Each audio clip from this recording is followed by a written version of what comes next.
Video में हम पीपीसीबीएल के जो कुछ सैम्पल पेपर्स जो है ना उनमें से हम जो है ना वो सवाल करेंगे। ठीक हो गया।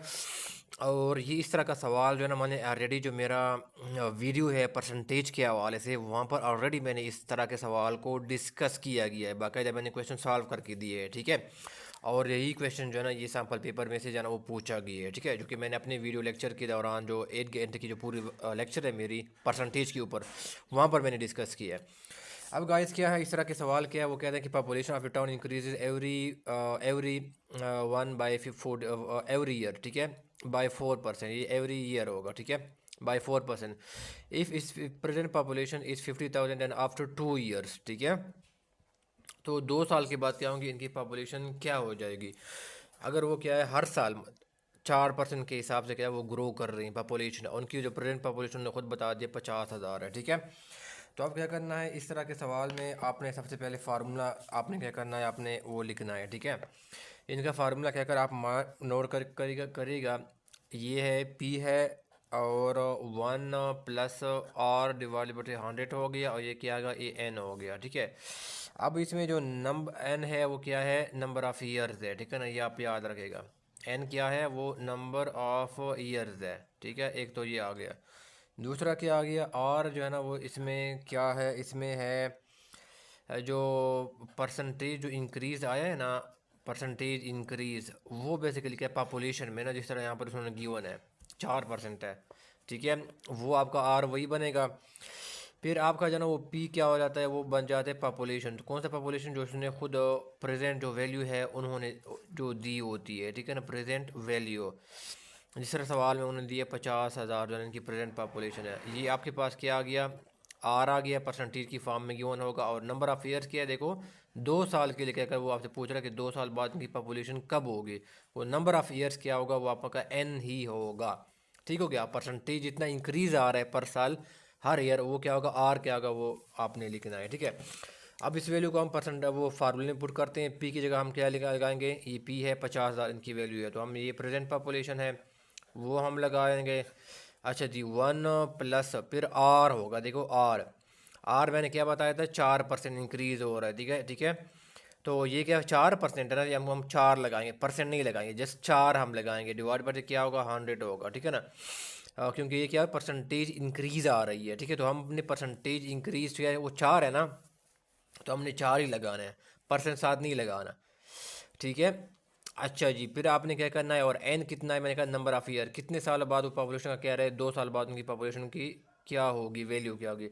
अब अगर आपके पास सिंपल, चूँकि आपको कैलकुलेटर अलाउड है पेपर में, सिंपल कैलकुलेटर, तो उसमें आपने क्या करना है, जस्ट आपने ये करना है कि 4 के ऊपर 100 को आपने क्या करना है, वो आपने डिवाइड करना है। ठीक है, तो आपके पास क्या हो गया, 0.40 क्या होगा आपके पास आएगा, ये देखो इनका टोटल स्क्वायर आएगा। ठीक है, इन दोनों का 50,000 आ गया। फिर क्या करेंगे, इसमें से आप दोनों ऐड करेंगे ना, 1 + 0.40 क्या आ गया, ये 1.40 आपके पास आ गया। ठीक है, फिर इनका स्क्वायर लेंगे।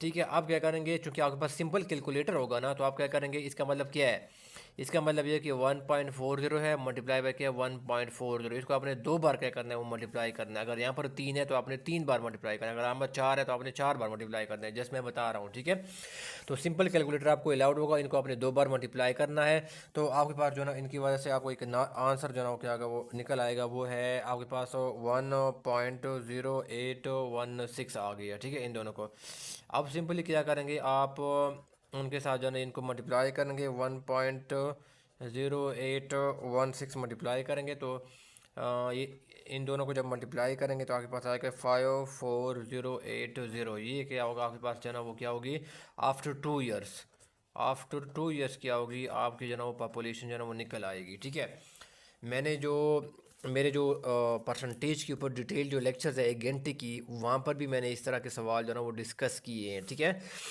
तो ये भी बड़ा इंपॉर्टेंट है, ये शॉर्टकट फार्मूला आपने डायरेक्ट लगाना है। ठीक है ना, वो जो भी चाहे वो आपसे कहें 3 साल बाद बताएं, 4 साल बाद की क्या होगी पॉपुलेशन, क्या होगी, और रेट जो भी बनाए बताएं, बस आपने फार्मूला पुट करना है। ये चीज़ें मैंने बता दी हैं कि ये किस तरह आपने लगानी है, और आपने डायरेक्ट क्या करना है, अपने आंसर जो है ना वो निकालना है, सिंपल कैलकुलेटर जो है ना वो यूज़ करते हुए। ठीक है, अच्छा गाइस, अब ये क्या है, ये एज रिलेटेड क्या है, ये क्वेश्चन से आया हुआ है। ठीक है ना, और एज रिलेटेड क्या है वो भी मैंने ऑलरेडी आप लोगों के साथ वीडियो शेयर किया है, उसमें मैंने इन तरह के सवाल को बड़ा डिटेल के साथ क्या किया, मैंने कवर किया हुआ है, ठीक है। कोई 40 के 50 मिनट की पूरी की वीडियो है, ठीक है। तो ये उनमें से एक क्वेश्चन जो है ना वो सैम्पल पेपर में से जो है ना वो पूछा गया है, ठीक है। तो अब क्या है, age of 3 girls is 25 year, ठीक है। तो अब क्या होगा, ये 3 गर्ल्स है, उनकी 25 ईयर है। तो अब क्या करेंगे, हम टोटल एज इनका मालूम करेंगे। तो सारे 3 गर्ल्स है ना, तो हम क्या करेंगे, 3 के साथ क्या करेंगे, मल्टीप्लाई करेंगे 25 को, ठीक है ना। ठीक हो गया। तो ये क्या हो जाएगा, उनका जो टोटल जो है ना बेसिकली वो क्या होगा, वो एज आ जाएगा, ठीक है। इन तीनों का मिला के जो है ना वो एज आ जाएगा, वो क्या 75 आ जाएगा, ठीक हो गया। ये मैं स्टेप बाय स्टेप सॉल्व करवा रहा हूँ, ठीक है, ताकि आप लोगों को समझ आ जाए। फिर अब मैं क्या करूँगा, मैं करूँगा मैं sum of ratios of their ages, ठीक है ना। उनके जो एजेस है, जो रेशो में गिवन है, उनका मैं क्या करूँगा, सम करूँगा। अभी देखो 10 है, इसको मैं फिर प्लस करूँगा, 8 करूँगा, फिर क्या करूँगा, मैं 7 करूँगा। तो 10 + 8 वो है 18 आ गया, और प्लस 7 हमारे पास जो है ना वो कितना आ गया है, हाँ वो हमारे पास जो है ना वो 25 आ गई है, ठीक है। तो ये देखो sum of the ratio of their ages, उनकी एजेस का क्या है, सम ऑफ रेशो हमने लिया, और ये क्या है, उनकी टोटल बेसिकली क्या है, ये उनकी जो एज है तीनों सिस्टर्स का, ठीक हो गया। अच्छा, अब हम इसमें एक शॉर्टकट इस तरह करेंगे कि इनका जो टोटल एज है, यानी तीनों का जो टोटल एज है वो क्या है, 75 है। इसके ऊपर डिवाइड कर देंगे, जो हमने सम ऑफ जो है ना वो रेशो लिया है, इन सबको ऐड किया हमने, उनके ऊपर क्या करेंगे, उनको डिवाइड कर देंगे, ठीक हो गया। जो टोटल एज है उनको ऊपर रख देंगे और डिवाइड कर देंगे उनकी जो सम ऑफ द रेशो है, यानी उनकी एजेस की जो रेशो की फॉर्म में हमने जो उसको ऐड किया है, वो हम इसको नीचे रखेंगे, डिनोमिनेटर में रखेंगे। अच्छा जी, अब क्या होगा, 25 से कम 25, 25 3 क्या 75, हमारे पास क्या गया, वो 3 आ गया, ठीक है। अब क्या करेंगे, अब मुझे बताएं, वो पूछ रहा है कि find the age of youngest girl. अब मुझे देखो यहाँ पर, देखो यहाँ से रेशो से पता चल जाता है, ये देखो ये बड़ी है, ठीक है ना, वो इसे क्या है, वो छोटी है, और इससे छोटी कौन सी है, वो 7, क्या ये 7वें जो नंबर पर है, ये सबसे क्या है, वो यंगेस्ट है, यानी सबसे छोटी है, ठीक है।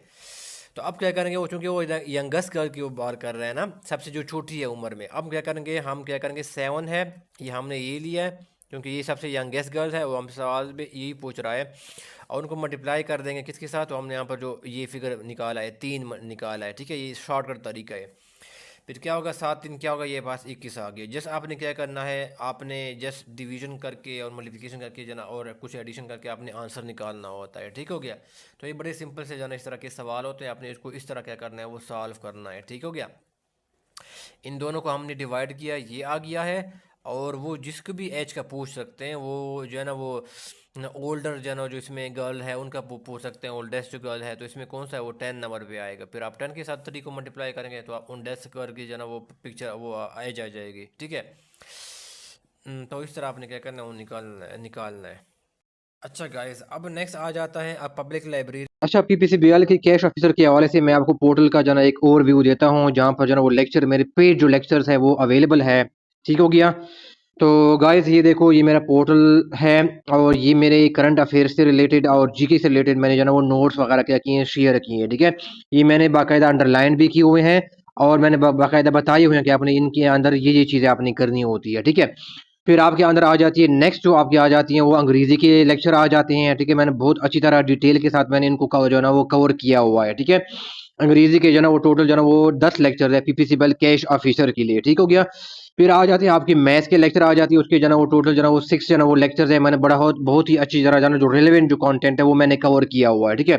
आपको ग्रुप्स में इधर उधर आपको कंटेंट मिलेगा, लेकिन वो सारी रेलेवेंट चीजें नहीं होती, ठीक है। स्टूडेंट इसमें कंफ्यूज होते हैं कि वो रेलेवेंट चीजें पढ़ती ही नहीं है, ठीक है। फिर आ जाती हैं आपके एग्रीकल्चर से रिलेटेड मैंने कुछ नोट्स वगैरह शेयर किए हैं, और बाकी जो है ना वो सारे क्या है वीडियो लेक्चर्स है, और ये टोटल जो है ना एग्रीकल्चर से रिलेटेड 6 क्या है वो लेक्चर्स है, ठीक है। और बहुत अच्छी तरह मैंने इनको जो है ना वो कवर किया हुआ है। फिर इसके अलावा ये मैंने लिखा हुआ है अदर इंपॉर्टेंट जो है ना वो टॉपिक्स, मैंने कुछ और जो है ना वो टॉपिक्स मैंने इसके अंदर जो है ना वो डाले हुए हैं, वो भी बहुत ज्यादा इंपॉर्टेंट है टेस्ट के हवाले से है, ठीक है। पीपीसीबीएल कैश ऑफिसर या टेलर के हवाले से। और फिर मैंने क्या किया, बैंकिंग के अंदर क्या किया, मैंने इनके अंदर 4 टॉपिक्स जो है ना पूरे वीडियोज है ठीक है, वो मैंने क्या किया, वो डाले हुए हैं, ठीक है। आपको कंटेंट जो है ना वो बिल्कुल ताली में लग के जो है ना वो मिल रहा है, ठीक हो गया? वो भी रिलेवेंट कंटेंट जो है ना आप लोगों को मिल रहा है, ठीक है। तो आप जो है ना इसको देख सकते हैं, आप इसमें स्पेसिफिक पार्ट्स भी कर, अगर आप किसी को बैंकिंग नहीं आती, बैंकिंग वो पोर्शन इसमें से कर सकते हैं, आपको पूरे पोर्टल की एक्सेस दी जाएगी। जो भी आपका मर्जी चाहे आप जो है ना वो वीडियो आप जो है ना उनको एक्सेस कर सकते हैं। अगर आप चाहते हैं कि मेरा एग्रीकल्चर वीक है, आप एग्रीकल्चर की वीडियो देख सकते हैं। अगर आप चाहते हैं मेरी मैथ्स मेरी वीक है, तो आप मैथ्स के लेक्चर जो है ना उसको देखना चाहते हैं, लेकिन आपको पूरे पोर्टल की जो है ना वो क्या होगी, वो आपको एक्सेस मिल जाएगी। और आपको कंटेंट जो है ना बेहतरीन अंदाज में, जो आपको एक रेडीमेड क्या है आपको जो है ना पड़ा हुआ है, और आप जो है ना इसको जो है ना वो देख सकते हैं, ठीक हो गया? इसके अलावा अगर आप क्लासेस में इंटरेस्टेड हैं, ज्वाइन करना चाहते हैं, तो मैंने यहाँ पर लिंक जो है ना वो दिया होगा, ठीक है? व्हाट्सएप का लिंक, ग्रुप का लिंक है, तो उस व्हाट्सएप के ऊपर आप आ जाएगा, वहाँ पर जो है ना वहाँ पर मैंने जो मैसेज है वो मैंने शेयर किया होगा, वहाँ पर सारी डिटेल, पेमेंट डिटेल वगैरह सब कुछ वहाँ पर इंक्लूड होगा, ठीक है? तो आप जो है ना क्लासेस को ज्वाइन कर सकते हैं और अपनी जो है प्रिपरेशन का जो है ना वो आगाज कर सकते हैं, ठीक हो गया? Thank you so much. has an average of 480 visitors on Sunday and 240 on other days। यानी जो संडे है, ठीक है ना, उनको एवरेज विजिटर कितने हैं लाइब्रेरी को, 480 है, ठीक है ना। जबकि अदर डेज क्या है, जब मैं स्टेप बाय स्टेप करवा रहा हूँ, ठीक है, समझाने के लिए। अदर डेज के ऊपर क्या आ रहा है, वो 240 आ रहा है। तो अब देखो हम इनका क्या करेंगे, डिफरेंस निकालेंगे, ताकि हमें पता चल जाए कि एक्स्ट्रा जो है ना वो कितने आ रहे हैं, ठीक है ना, संडे को। क्योंकि संडे को जो है ना वो 480 आ रहे हैं, एक्स्ट्रा जो है ना वो आ रहे हैं बाकी नॉर्मल दिनों के मुकाबले में, या अदर डेज के मुकाबले में। तो इनका जो हम डिफरेंस क्या करेंगे, वो निकालेंगे। तो हमारे पास क्या आ गया, हमारे पास 0 आ गया है, 8 में से 4 गया, 4 आ गया, 4 में से 2 2 आ गया। तो इसका मतलब ये है कि एक्स्ट्रा जो आपके पास क्या होंगे, वो विजिटर्स होंगे, ठीक है ना, ऑन संडे। वो फिर क्या होंगे मेरे पास जो है ना वो 240 होंगे। पहले तो हमने ये निकाल दिया, ठीक हो गया। अच्छा जी, फिर हम आप क्या करेंगे, हम जो पर डे विजिटर है ना, अब हम वो निकालेंगे, ठीक है, कि एक दिन में कितने जो है ना वो विजिटर आते हैं, ठीक है ना, पर डे जो है ना क्या है वो विजिटर, ठीक है ये। तो अब हम क्या करेंगे, अच्छा इसको, अच्छा दूसरी बात ये है कि आपको पता है कि यहाँ पर वो आगे एक चीज़ और मायने में रखेगा। वो कहते हैं the average number of visitor per day in a month of 30 days beginning with the Sunday, ठीक है ना। यानी वो मंथ क्या है, वो संडे से क्या होता है, वो स्टार्ट होता है, ठीक है ना। जो 30 डेज जो मंथ है, वो कहाँ से स्टार्ट होता है, वो संडे से क्या होता है, वो आपका स्टार्ट होता है। अब इसका मतलब ये देखो, अगर एक को क्या है, आपका संडे है, ठीक है। अब क्या होगा, नेक्स्ट संडे कब होगा, नेक्स्ट संडे होगा 8 को, जाना दोबारा संडे होगा, ठीक है ना। फिर नेक्स्ट संडे का क्या होगा, 15 को जाना आपका जाना वो नेक्स्ट जाना वो संडे होगा। अच्छा नेक्स्ट संडे कब क्या होगा, फिर क्या होगा, 22 को जाना आपका संडे होगा। ये मैं मंथ में बता रहा हूँ कि मंथ में कितने संडेज आएंगे, ठीक है ना। यानी वो कह रहे हैं कि जो आपका जो 30 डे जो मंथ है, वो स्टार्ट होता है संडे से। तो हम कहते हैं कि जो फर्स्ट वो है तारीख है, वो क्या होता है, संडे से स्टार्ट होता है, क्योंकि मंथ जो है ना वो संडे से स्टार्ट होता है, ठीक है। तो यकम क्या होगा, वो एक को आएगा, जो संडे होगा वो एक को आएगा। फिर नेक्स्ट जो संडे आएगा वो कब आएगा गाइस, इसमें आएगा 29 को, क्या करेगा वो अगेन क्या आएगा, वो संडे आएगा। अब मुझे बताइए मंथ के अंदर जो है ना वो कितने हो गए, कितने संडेज आ गए हैं, 1 2 3 4 5, 5 जो है ना वो संडेज जो है ना वो आ रहे हैं, ठीक है। तो आप क्या करें, यहाँ पर आप यहाँ पर लिख दें कि मंथ में क्या है, आप ये भी साथ लिख दें कि मंथ में क्या है, संडेज कितने हैं, वो 5 है, ठीक है, इस केस में। अच्छा पर डे विजिटर हमने कैसे निकालनी, हमने जो ऊपर निकाला है ना 204, जो हमने डिफरेंस निकाला है, ठीक है, उसको हम ऊपर रखेंगे, डिवाइड बाय क्या करेंगे, 30 करेंगे ना। महीने में कितने होते हैं, 30 दिन होते हैं ना। तो हम क्या करेंगे, उसके ऊपर जो ना वो डिवाइड जब हम कर लेंगे, 240 के ऊपर 30 डिवाइड करेंगे, तो हमारे पास क्या आएगा, 8 क्या आएगा मेरे पास जो ना वो आ जाएगा, पर डे विजिटर हमारे पास 8 आ गया, ठीक है। अब जन इसका एक फार्मूला है, आपने फार्मूला कैसे सॉल्व करना है मैं उनको यहाँ पर जो बता देता हूँ। वो आपने इस तरह करना है कि एक्स्ट्रा जो आपने निकाले थे कितने थे, 240 थे, ठीक हो गया, ये आ गया। फिर बीच में क्या करेंगे, आप प्लस का निशान डालेंगे बीच में। और ये जो देखो पर डे विजिटर कितने आए, 8 आए थे, हमने निकाले थे, तो 8 होगा multiply by number of Sundays कितने हैं, 30 दिनों के अंदर कितने संडेज, कितनी बार संडे आ रही है, जो मैंने यहाँ पर बताई है, वो 5 बार जो ना वो संडे आ रही है, 30 दिन वो है 30 दिनों में। तो अभी देखो, आप इसको इस तरह सॉल्व करेंगे कि ये क्या हो गया, 240 आ गया है, और ये क्या होगा, 8 5 कितना होता है, 40 होता है, ठीक है। कि देखो ये अब गाइस क्या है कि 800 204 इसमें से जब 40 माइनस करेंगे तो आपके पास क्या आ गया, आपके पास जो है ना 280 आ गया है। ठीक है, तो अब क्या होगा, जो एवरेज नंबर ऑफ विजिटर है ना per day in the month of 30 days, जो कि बिगिन होती हैं संडे से, तो उनके ऊपर जो है ना वो क्या होंगे, ये एवरेज नंबर ऑफ विजिटर क्या होंगे, 280 आएंगे। ये क्या होगा आपका करेक्ट, क्या होगा वो आंसर होगा। ठीक हो गया।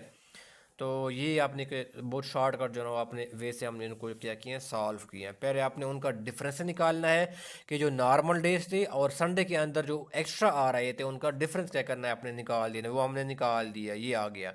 ठीक है, मैं दोबारा रिपीट करता हूँ। अच्छा जी, फिर क्या हमने निकाल, अच्छा जी फिर हम क्या, अच्छा पूरा आपने ये लिखा, वो खुद कह रहे हैं कि आपका जो 30 डेज है मंथ है वो बिगिन होता है विद संडे, यानी 30 दिनों की जो मंथ है वो संडे से क्या होता है वो स्टार्ट होता है। इसका मतलब है कि यकम जो होगा वो क्या होगा, यकम को क्या होगा, संडे होगा। अब हम क्या करेंगे, आगे जाएंगे, ये 8 को आता है, 15 को, 22 को, 29 को। इसका मतलब है कि 1 2 3 4 5 मंथ्स में क्या होगा, 30 डेज में जो कि संडे से स्टार्ट होता है उसमें 5 क्या होंगे, वो क्या होंगे, 5 बार क्या होगा, संडे आएगा। ठीक है, नंबर ऑफ टाइम्स क्या होगा, वो संडे आएगा। अच्छा जी, और फिर क्या होगा, जो पर डे विजिटर कितने हो गए हैं, 240, जो हमने डिफरेंस निकाला है इसके ऊपर हमने क्या किया, 30, जो 30 डेज थे महीने के अंदर कितने दिन होते हैं, ठीक है, वो 30 दिन होते हैं। हमने पर डे निकालना है ना, तो इसलिए हमने 30 के ऊपर डिवाइड कर देने हैं। तो हमें पार किया गया एक दिन का, क्या आ गया मेरे पास जो ना वो विजिटर जो ना वो आ गई हैं। ठीक है, अब सिंपल ये करना है, जितना एक्स्ट्रा आया था उनको हम यहाँ पर लिखेंगे, प्लस लगाएंगे, और जो जो पर डे विजिटर थे मल्टीप्लाई बाय ना जितने नंबर ऑफ टाइम से संडे इन मत, वो हम दोनों को मल्टीप्लाई करेंगे, फिर इनमें ऐड कर लेंगे, हमारे पास आंसर निकल आएगा। ठीक हो गया।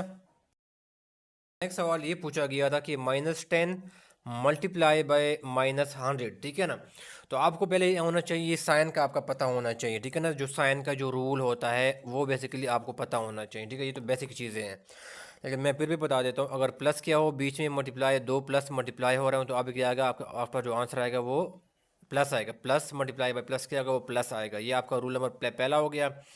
अच्छा जी, दूसरा रूल क्या होगा, अगर दो माइनस मल्टीप्लाई हो रहे हो, क्या हो, दो माइनस क्या हो मल्टीप्लाई हो रहा हो, तो आपके पास क्या होगा, आपके पास जमा क्या होगा, वो आंसर आएगा। ठीक है, माइनस मल्टीप्लाई बाय माइनस क्या होगा, वो प्लस आएगा। ठीक हो गया, ये रूल आप याद रखें। फिर अगर आपके पास आ जाए प्लस मल्टीप्लाई बाय माइनस, ठीक है, जमा ज़रबे माइनस अगर अब आ जाए, तो फिर प्लस माइनस क्या होगा, आपके पास माइनस ही आंसर आएगा। चौथे नंबर पे क्या, अगर माइनस क्या हो जाए, मल्टीप्लाई हो जाए प्लस के साथ, ठीक है, तो फिर भी क्या आएगा, वही क्या आएगा, माइनस ही आएगा। ठीक है, तो ये, तो इसमें चूंकि ये वाला क्या है कि उन्होंने रूल क्या करना है, अपने इस सवाल के ऊपर जो है ना वो अप्लाई करना है। दोनों के ऊपर क्या है, देखो दो टर्म्स है, उनके बीच में क्या है, मल्टीप्लिकेशन है, दोनों के साथ जो है ना वो माइनस माइनस का साइन है। ठीक है, तो अब ये देखो, ये -10 आएगा, ठीक है ना, और ये क्या आएगा, सॉरी, ये क्या आएगा, वो है, ये बीच में मल्टीप्लाई आएगा, और ये क्या होगा, -100 आएगा। इसको हमने ब्रैकेट से बाहर निकाल दिया है। ठीक है, -10 मल्टीप्लाई बाय ये वाला आ गया है, और फिर क्या होगा, ये -100 आ गया। अब मैंने क्या बताया था कि माइनस मल्टीप्लाई बाय माइनस क्या होता है, वो प्लस होता है। ठीक है, तो ये क्या हो जाएगा, प्लस हो जाएगा। और 10 मल्टीप्लाई बाय 100, क्योंकि बीच में क्या है, मल्टीप्लिकेशन का साइन है ना, तो आप क्या करेंगे, 10 मल्टीप्लाई बाय 100, आपके पास क्या आएगा, आपके पास आएगा 1000, क्या होगा आपके पास जो है ना वो आपके पास आंसर आएगा। ठीक है, तो ऑप्शन में दिया जा सकता है -1000 है, ठीक है, इस तरह का, तो आपका +1000 आएगा। और ये साथ जो है ना वो साइन के जो रूल्स है वो आप क्या करें, उनको याद रखें, तो इस तरह के सवाल ईजिली जो है ना वो सॉल्व हो जाते हैं। इसी से रिलेटेड जो है ना मैं एक और सवाल करवाता हूँ, जो मैंने प्रीवियसली जिनके बीच में मल्टीप्लिकेशन था, वो तो मल्टीप्लिकेशन वाला हो गया। अब मैं जो है ना वो एक और तरह का जो है ना वो सवाल करवाता हूँ, ये भी जो है ना वो आ सकता है। ठीक है ना, ये क्या -a है, फिर बीच में क्या आएगा, प्लस आएगा, यहाँ पर अभी दोनों के बीच में प्लस आ रहा है, और ये क्या होगा, -b होगा। इस तरह के सवाल को आपने किस तरह सॉल्व करना है, क्योंकि यहाँ पर भी माइनस का साइन है, यहाँ पर भी माइनस का साइन है, दो टर्म्स के साथ माइनस का साइन है, बीच में प्लस है, तो आपने क्या करना है, जो माइनस माइनस आ रहा है ना, इनको बेसिकली क्या है, इनको कॉमन करना है, यानी बाहर निकालना है। ठीक है, और फिर हमने क्या करना है, ब्रैकेट लगाना है, फिर ये क्या आएगा, हमारे पास a आएगा, बीच में कौन सा निशान है, प्लस है ना, तो हमने क्या करना है, प्लस लगाना है, और फिर क्या आएगा, दूसरा टर्म आपके पास जो आएगा वो b है। ठीक है, और चूंकि ये माइनस माइनस क्या है, ये कॉमन आ रहा है। ठीक है, दोनों के बीच में, इन दोनों टर्म्स में माइनस माइनस कॉमन आ रहा है ना, इनके साथ भी है, इनके साथ भी है, तो हम माइनस को क्या करेंगे, उनको बाहर निकाल लेंगे, और इन दोनों को ब्रैकेट के अंदर जाना वो क्लोज कर देंगे। पहला टर्म a आएगा, बीच में प्लस का निशान है, तो प्लस का निशान हम डाल दिया, और दूसरा टर्म क्या है, वो आपके पास जाना वो b आ गया। ठीक है, हम अब एक सवाल करते हैं, उनके थ्रू इसको अप्लाई कर लेते हैं। जैसे क्या हो गया, ये -5 आ गया है, फिर प्लस आ गया है, और ये क्या आ गया, -3 आ गया। देखो ये अब इस तरह के सवाल आ सकते हैं। तो आपने फिर क्या सॉल्व करना है, इसको माइनस आपने कॉमन ले लिया, और फिर क्या रह गया, पहला टर्म आ गया, फिर बीच में प्लस का निशान आएगा, और फिर क्या आएगा आपके पास जो ना वो 3 आएगा। तो अब ये देखो माइनस आ गया, 8 + 3 क्या आ गया, ये 8 आ गया। तो आपके पास क्या आ गया, -8 क्या आ गया, हमारे पास जो ना आंसर निकल आया। और प्रीवियसली सवाल में तो जो ना वो था, जो 10 के बीच में ये था, प्रीवियस वाला ये था, उसके बीच में मल्टीप्लिकेशन था, ठीक है ना। तो वहाँ पर आपने जो साइन रूल था ना वो आपने अप्लाई करना था, ठीक है बस। लेकिन जो अगर दो टर्म्स हो, इनके बीच में प्लस हो, तो आपने क्या करना है, उनको इस तरह क्या करना है, वो आपने सॉल्व करके अपने आंसर निकालना होता है, ठीक है। अच्छा गाइस, अब इस देखो, एक तो हमने ये किया ना, अब इस तरह का सवाल भी आ सकता है। देखो ये पॉसिबिलिटीज़ है, ठीक है ना। ये क्या है, -5 है, बीच में अगर माइनस का निशान आ जाए, फिर आप क्या करेंगे, इस तरह के सवाल किस तरह वो सॉल्व करेंगे, ठीक है। अगर बीच में क्या आ जाए, माइनस का जो ना वो निशान जो ना उनके बीच में आ जाए, फिर आपने इस तरह के सवालों को कैसे सॉल्व करना है, ठीक है। तो आप ये देखो, आपने क्या करना है, -5 लगाना है। अभी देखो यहाँ पर क्या हो रहा है, मल्टीप्लाई हो रहा है। देखो यहाँ पर का मतलब क्या है, मल्टीप्लाई हो रहा है, ये ब्रैकेट के अंदर है ना। तो ये बेसिकली क्या है, माइनस मल्टीप्लाई बाय माइनस, यानी जो ये माइनस है वो इस माइनस के साथ क्या हो रहा है, मल्टीप्लाई हो रहा है। तो मैंने पीछे क्या बताया था साइन रूल के अंदर, कि जब माइनस माइनस मल्टीप्लाई होता है तो आपके पास आंसर क्या आता है, प्लस आता है। लिहाजा क्या होगा, माइनस मल्टीप्लाई बाय माइनस क्या होगा, ये बीच में प्लस आएगा, और ये क्या होगा, 3 आपके पास जो है वो बाहर निकल आएगा, ठीक है। अब ये देखो, -5 + 3 में से माइनस करेंगे तो हमारे पास क्या आ गया, हमारे पास जो है ना वो माइनस किया गया 2, मेरे पास जो है ना ये आंसर आ गया है, ठीक है। इस सूरत में है चूंकि यहाँ पर माइनस है और दोनों मल्टीप्लाई हो रही हैं, ठीक है, यहाँ पर। तब हमने क्या कि इन दोनों को मल्टीप्लाई किया, बाहर जो माइनस का साइन है, और जो डिजिट के अंदर जो है ना ब्रैकेट के अंदर जो साइन है, ठीक है। जबकि यहाँ पर जो इस तरह के सवाल जो थे ना, उनके बीच में क्या था, प्लस का निशान था। तो फिर आपने ये फार्मूला डायरेक्ट लगा कि जन इस तरह सवाल को सॉल्व करना है। इसी तरह जो आपका मल्टीप्लिकेशन था वो भी इस तरह जाना वो होना था, ठीक है।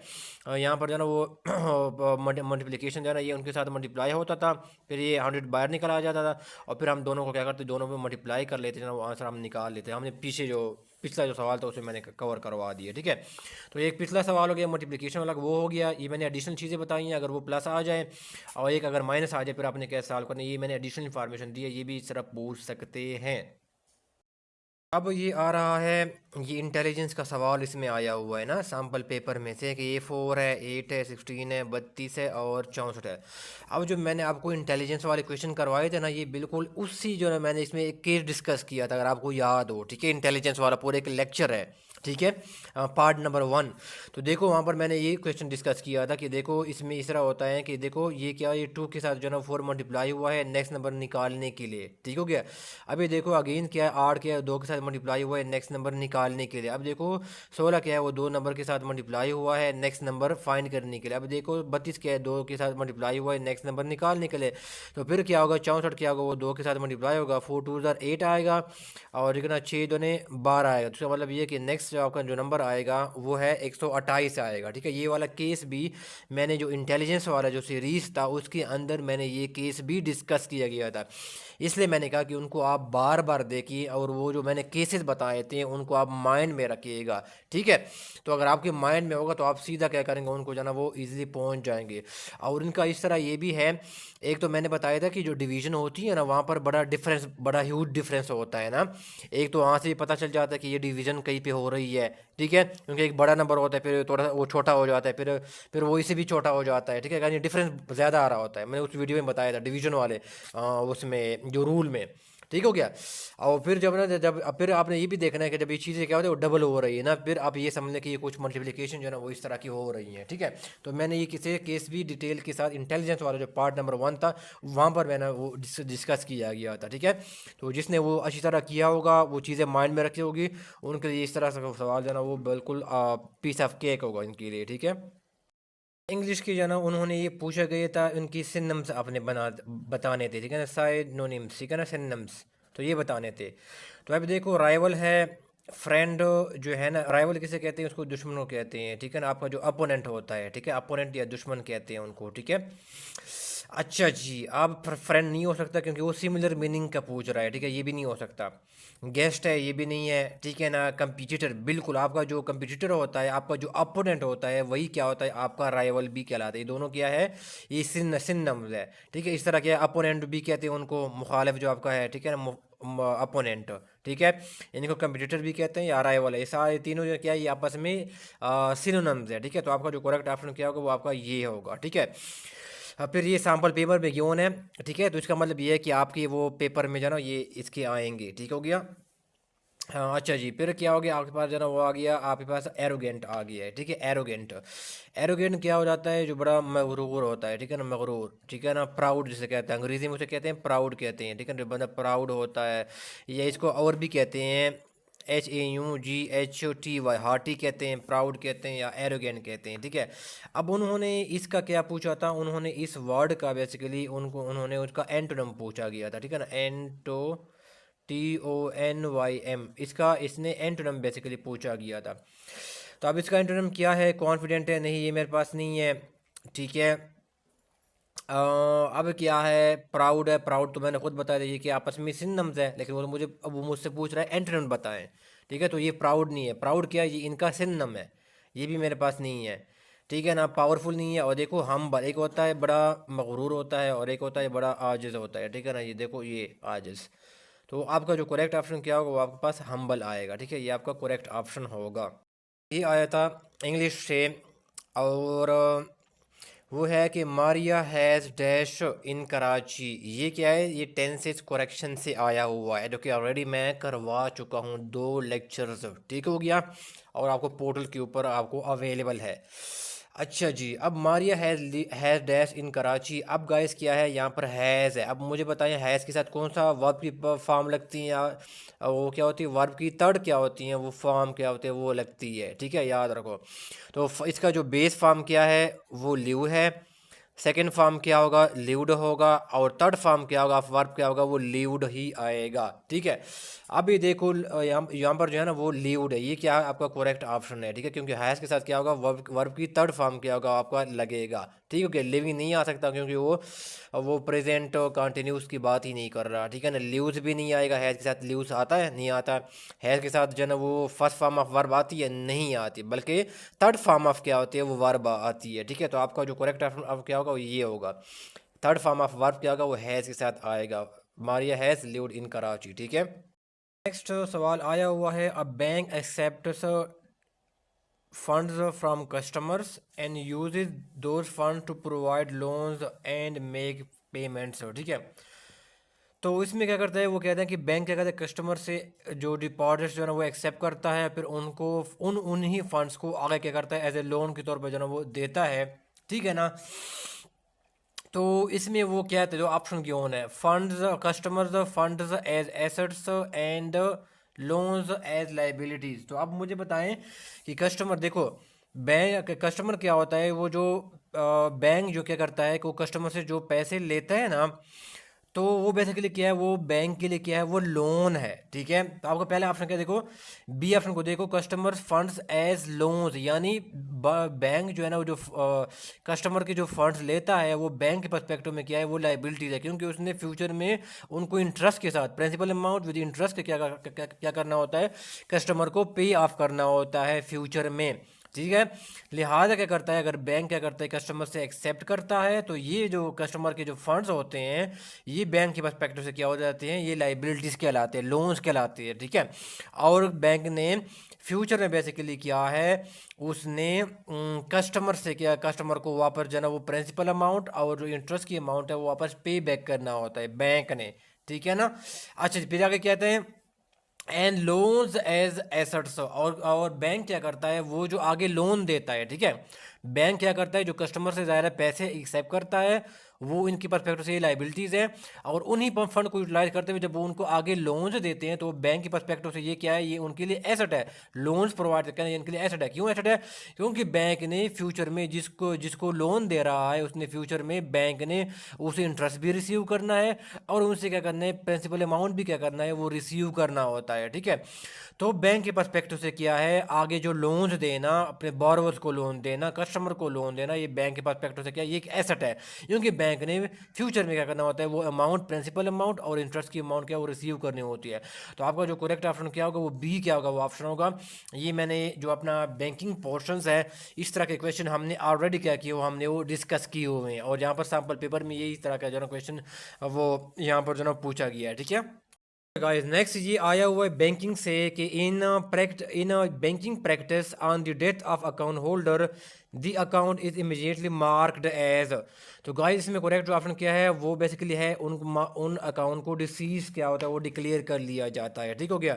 अब इसमें बाकी जो ऑप्शन आते हैं इसका क्या मतलब है, अगर कोई अकाउंट क्या होता है कोई डॉर्मेंट डिक्लेयर कर दिया जाता है, मैं साथ ये भी एक्सप्लेन कर देता हूँ एडिशनल इन्फॉर्मेशन के लिए, मे भी यहाँ से भी आ सकता है। तो डॉर्मेंट अकाउंट कब होता है, जब क्या करता है इनएक्टिविटी क्या होती है आपके अकाउंट में, जो ना वो for longer period of time के लिए क्या होती है, ठीक है, आप कोई ट्रांजैक्शन नहीं करते हैं एटलीस्ट क्या 1 साल के लिए, तो फिर क्या करता है बैंक क्या करता है उस अकाउंट को डॉर्मेंट क्या करता है या इनएक्टिव अकाउंट क्या होता है वो डिक्लेयर कर लेता है, ठीक है। डॉर्मेंट होना या इनएक्टिव होना, ठीक है ना, इनएक्टिव अकाउंट क्या होता है उनको डिक्लेयर कर देता है, ठीक हो गया। अच्छा जी, ब्लॉक्ड अकाउंट कौन सा बन जाता है, जब आपके ऊपर जो है ना कोई विड्रावल के ऊपर क्या होता है, विड्रावल के ऊपर क्या होता है कोई रिस्ट्रिक्शन क्या हो जाती है, कोई लग जाती है, ठीक है, किसी किस्म का अगर आपके अकाउंट के ऊपर जो है ना वो रिस्ट्रिक्शन क्या होती है वो आपकी लग जाती है, कोई एंटी मनी लॉन्ड्रिंग का कोई आपके पास जो है ना वो शक होता है बैंक को, ठीक है, कोई सस्पिशियस ट्रांजैक्शन का कोई शक होता है, तो फिर क्या करता है उस सूरत में आपका जो अकाउंट होता है वो क्या करता है वो ब्लॉक कर लेता है, यानी क्या होता है वो उनको लिमिटेड जो है ना बड़ा कर लेता है, आप स्पेसिफिक नंबर ऑफ ट्रांजैक्शन नहीं कर सकते या स्पेसिफिक अमाउंट किया जो आप ट्रांजैक्शन जो है ना वो नहीं कर सकते हैं, ठीक हो गया। अच्छा जी, और फिर होता है इनवैलिड क्या होता है बैंक अकाउंट, वो सूरत में होता है जब आपने इंफॉर्मेशन दी होती है वो कोई इनकोरेक्ट होती है, वो कम ठीक है ना, या वो क्या होती है वो कंप्लीट नहीं होती, ठीक है ना, या कोई किस्म का वो फेक हो सकती है, तो उस सूरत में बेसिकली क्या होगा आपका जो अकाउंट होगा वो बेसिकली क्या होगा वो इनवैलिड क्या होगा वो डिक्लेयर कर लिया जाएगा, ठीक है ना। इंफॉर्मेशन क्या हो इनकम्प्लीट हो या क्या हो वो इनकोरेक्ट हो, ठीक है ना, इनकम्प्लीट हो ये इनकम्प्लीट हो या क्या वो इनकोरेक्ट हो, तो ऐसे बैंक अकाउंट को फिर क्या होता है वो इनवैलिड बैंक अकाउंट क्या होता है वो डिक्लेयर कर लिया जाता है, ठीक हो गया। Dormant means inactive for long period of time, mostly 1 year के लिए। ब्लैक अकाउंट में क्या होता है कि आपकी क्या होती है कि जो ट्रांजैक्शन होती है उनके ऊपर क्या होती है कोई रिस्ट्रिक्शन क्या होती है वो लग जाती है, ठीक है, कोई कोर्ट आर्डर का भी हो सकता है, कोई एंटी मनी लॉन्ड्रिंग का कोई सस्पिशन जो है ना वो उनको अराइज हो सकता है, ठीक हो गया।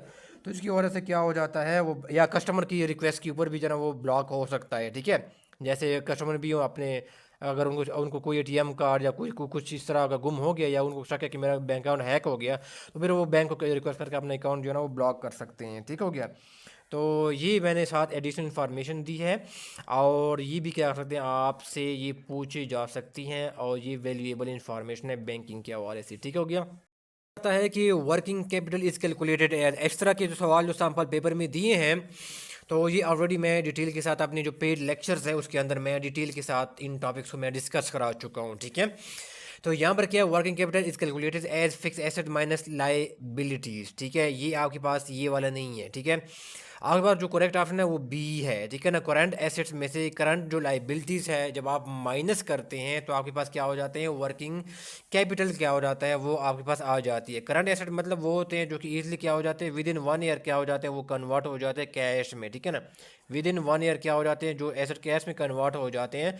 जैसे आपके ऑलरेडी क्या हो गया कैश, तो कैश की फॉर्म में ही है, ठीक है ना।